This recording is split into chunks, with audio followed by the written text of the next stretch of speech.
Redditors who grew up with shady/criminal parents. What did your mom or dad teach you was okay to do that you later learned was illegal or seriously frowned upon? Serious.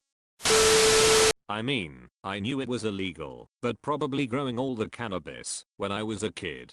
Dad was gonna die of cancer, so he wanted to leave us some money. It was like diet Breaking Bad. I'm sorry, but that last sentence cracked me up. I mean, that's how I'd describe it anyhow. Wholesome father/son activities. Ha ha ha. My mom and dad are trained artists and teachers, and they would frequently counterfeit things like parking permits, coupons, doctor's notes, etc. It was wild. My teacher stepdad made me a counterfeit student ID so I could keep getting student bus fares after I graduated. Laugh my butt off. My parents grew weed. I helped out in the grow room from age 4. We live in the UK, so it's illegal here, but it's always just been a part of everyday life, and I've been around so much of it for so long that I forget it's even illegal. Do you still live with them? How old are you now? Sorry if it is insensitive. My mother was always hardcore against drugs until I was 23, and she openly gave drugs to my mates. Very confusing time for me. She used to actively encourage drinking at parties when I was 13. But I wasn't allowed to enjoy anything drug related, straight up to jokes and films which involved drugs. Of course I was an unruly teenager and did them all I could, but she didn't know about it. But I was fucking fuming when she had the fucking nerve to laugh about the fact she gave my mates weed. She kicked me out of the house for 6 months when I was 19 when she found out I was smoking cigarettes. She smoked them herself. Edit. Some people are defending my mother, which I can understand why. This was just to add a bit of context to a conversation. But there is a lot more to my relationship with my mother. Not that I'm some ungrateful 24-year-old who still seems to have teenage angst. If you're going to defend my mum, go ahead. Just read some more of the comments and you will get more of an idea of what it was like growing up with her. Does your mum even like you? I think she does, in her own fucked up way, but certainly does not feel like it. She's a bit of a narcissist, but she was the only parent I had growing up. 24 now. A lot of stuff to unpack from growing up, but our relationship is on my terms now, so we have a very different dynamic. Still difficult, but she has no power and control over me now. Shoplifting for the most part. One mean, like she never made us do it, but she didn't hide what she was doing either. She's the reason model homes have cameras now, lol. My dad was a tow truck driver, and he would always bring me little presents as a kid that he got out of people's tower cars. As far as I knew, if someone knew their car was going to get towed, they took everything they wanted out of it, and the rest was fair game.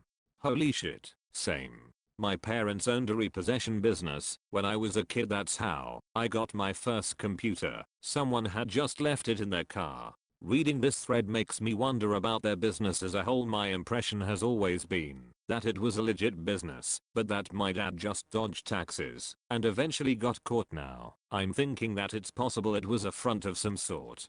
Bonus answer: he would also steal batteries out of cars and sell them and then report that they had no battery upon pickup.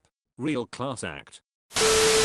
My dad stole a few things in a sneaky way, so my brother and I would have won each. In one instance, for example, he bought a Gamma Boy game. He brought it back to the car, removed the cartridge, and took it back into the store saying the case was empty. He did the same thing with those Pikachu Tamagotchi things. I think his biggest steal was a PlayStation 2. He actually did purchase one. My mum went in and picked it up, but when leaving the store, the door person didn't tear the receipt. So, my dad took the receipt back in, picked up another PS2, stuck the receipt on it and walked out. The door person tore the receipt this time, but obviously didn't pay attention to the time of sale. Dad also ran a huge business of installing chips in PlayStations so they could play copied games. He would rent games, burn a copy, then sell copies to other people. We had a whole library and catalog of copied games, and Dad had quite a few customers. Looking back, I see how dodgy it was and why he told me not to tell too many people about it. My dad was investigated by the FBI for racketeering, but they were unable to press charges on him. He was also sued by a major financial entity for racketeering as well. Anyways, when I was a teenager, my dad had a lawsuit brought against him by multiple employees for unpaid overtime, and he ordered me to go through the boxes upstairs in a warehouse that we had to find all of their time cards. The storage area was a disaster. Papers everywhere. No matter how hard I tried, I couldn't find them. So I told my dad that it was no use. The time cards weren't there. My dad then yelled at me, telling me that he needed those time cards, and said that all of these people were trying to rip him off, so if I had to, just make up time cards for them, so that they were working 40 hours a week with no overtime, but don't bother telling him about what I did to get the time cards. When I had them, I just had to have them for him one way or the other. I didn't think much about the last bit until much later, but, long story short, I ended up making time cards that he used for the case. He won. Realized several years later that my dad had used me for forgery, and when I confronted him about it, he just laughed and said that I was a minor at the time and nobody puts a minor in jail for a white collar crime. I've run into some of those employees since then, and when they accosted me for being his daughter and how they would want to punch my dad, or worse, if it was him they ran into, I've always confessed this to them. Ironically enough, they have all said that they would punch him on my behalf too, because the fact that he used his own daughter pissed them off even more. And about the racketeering thing, he loved laughing about that and calling himself a don. When I was going to take over the business several years later after the forgery bit, his oldest employees gave me loyalty oaths. I ran like hell. My dad absolutely was a racketeer. Drugs. I had no idea they were illegal until I was a lot older than I should have been to understand they are illegal. My father was a grower and distributes to a well-known MC he was a part of. We grew up running around pot fields. I slept on a couch most of my childhood because all the rooms had been converted in hydroponic setups. Our roof space was converted into storage, where it was garbage bags of weed, around 100 to 150 SQM, all stacked on top of each other. Other stupid shit too. Apparently owning unregistered firearms is illegal. You need a driver's license to drive a vehicle.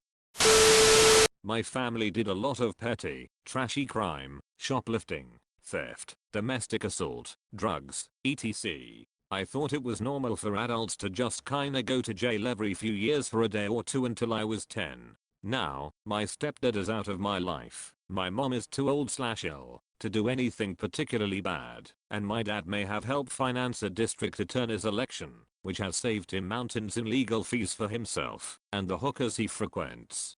Yes, it took me a long time to get over my confusion that not everyone at my school knew all of the police officers by name during the DARE program. Small town. Not because someone in my family was a cop, but because I thought they just showed up at everyone's houses all the time, just like me.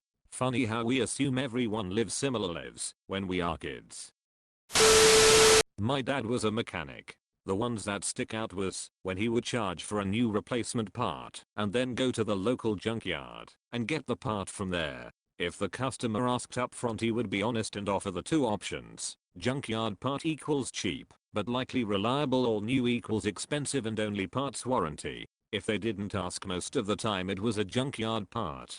Rarely got in trouble or called out, since his prices were a fraction of regular shops. Oh, I guess the other main shady part was that he wasn't a legit certified mechanic and most business was cash/under the table. His apprentice is now my mechanic, and he learned from my dad's mistakes. He provides receipts, boxes, and shows me where he installed the new part, and it's always shiny and new, minus obvious grease handling/installation marks.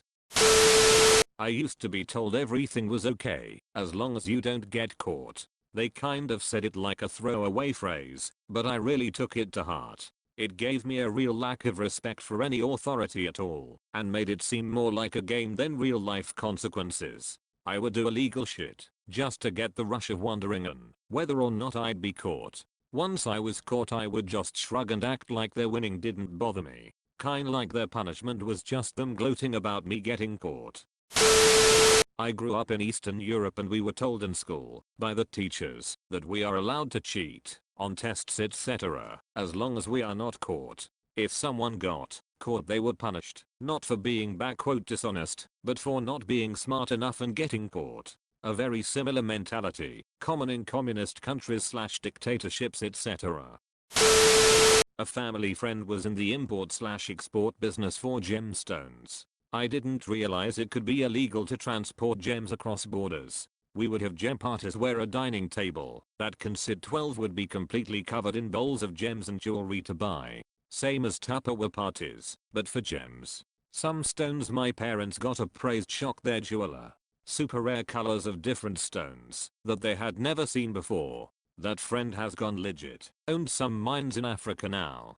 Hey, my grandpa did this. My dad and I got pulled aside at customs and had our bags thoroughly searched. My dad was confused about us being randomly selected until later in the day when he suddenly was like, oh shit, it's because Pops was a smuggler. My dad's no serious criminal, but petty in every way, including the crime he commits. I was basically taught to play dumb, act like you belong, and you can do whatever you want. We snuck into VIP lounges, other people's buffets and parties at restaurants and events. He once lied to a ticketer at a movie theater and got mad when they couldn't find the tickets he ordered online. He had not ordered tickets, but there was a huge line and he didn't want to wait. We got in for free and cut a huge line. Also cut lines at Disney Worlds and other sorts of places. I never knew we weren't allowed to drink at the local fair. Mom used to bring beer in a cooler when we went, until I was 21 and a cop stopped me when I was walking around with a beer. There is a public event that's meant to be alcohol free here. They check all your bags going in. My aunt premixes gin and tonic in those plastic Chinese tequila containers, adds a slice of lemon and calls it soup. The part that makes me laugh is when she sits there on the picnic blanket eating her soup with a spoon. Thanks for watching. If you like the video, consider liking and subscribing. I will be able to deliver better quality videos with your support.